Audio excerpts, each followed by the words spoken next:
Greeting to my family and friends at home. Welcome to McFly World, Culture and Learning. I'm your host, Leah Mcfly, and today we're going to talk about the beautiful importance of water, the ocean.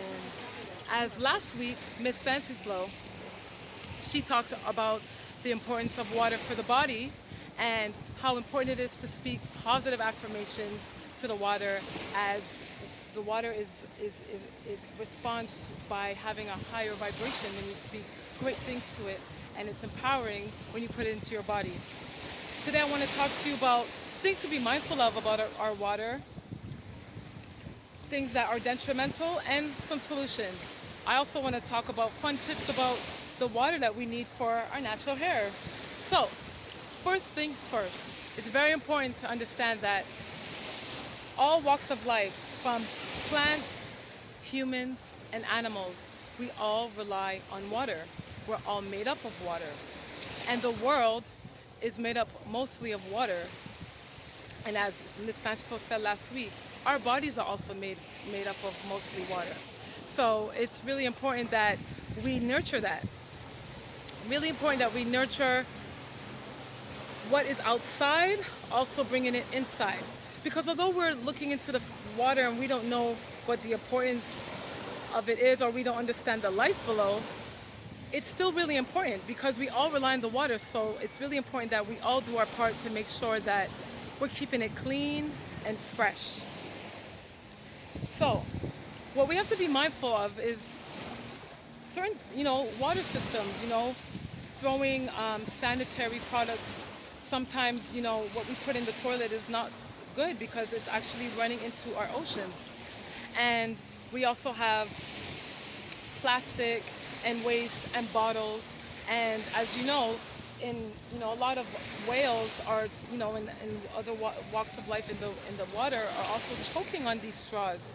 And we have like masks, and we have all these things that are just contributing to the pollution of our waters.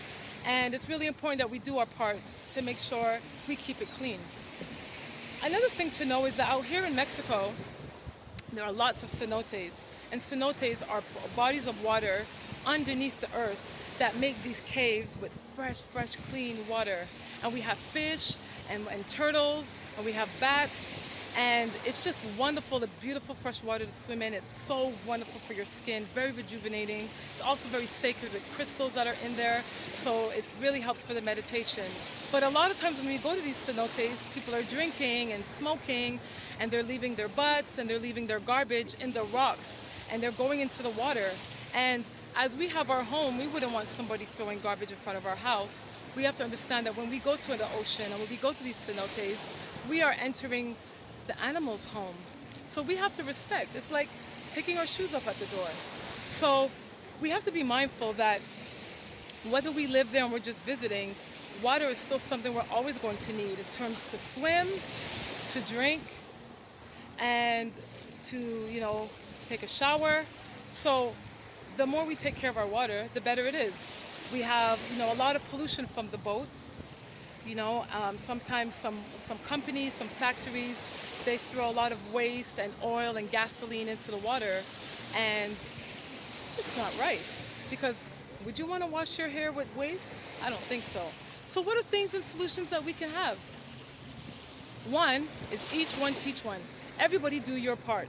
So even though you can't clean up the whole beach, maybe along the way to the exit of the beach, you're picking up a few obvious garbage that is on the floor and that is not going to, fall back into the water. There's also lots of volunteer groups on these beaches and waters, You could also create it with your own friends and come in the morning and clean up. And you might find some great treasures too. But in the end, it shouldn't be doing this because we want something. We should be doing this because we care. So solutions are always wonderful for us to take on, and we have to understand that we all play a part. And if everyone picked up something, we would have a lot less waste. So keep that in mind for the next time you're out enjoying the water. Now, next thing I would like to talk about is the natural hair. Whether you're Caucasian, Indian, Chinese, black, we all need it. It's just that sometimes straight hair may not need it as much because their hair tends to be more oily. So they tend to wash their hair more often. Whereas us, our hair dries up and sucks all the moisture of the water. So we need to use the water to comb out our hair. It's hard for me to comb out my hair with just combing it dry. I have to put water and product in order for the product to actually work and lock in the moisture into my hair. So our hair is different, but no matter what, we all need water to help with our hair, whether it's straight, kinky, curly. So that's also really something great to keep in mind. I often need water, and I'm gonna actually jump in the water right now and take a nice little dip. And when I come out, all the salt water is going to actually make my hair more icky. So go home and wash it, put all the grease and some product, maybe twist it, and let the hair grow. So I hope you guys learned something today about the water and the beautiful importance of the ocean and you playing your part.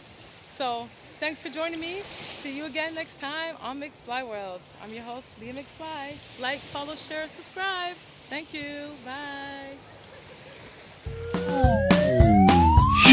You're tuned into McFly World.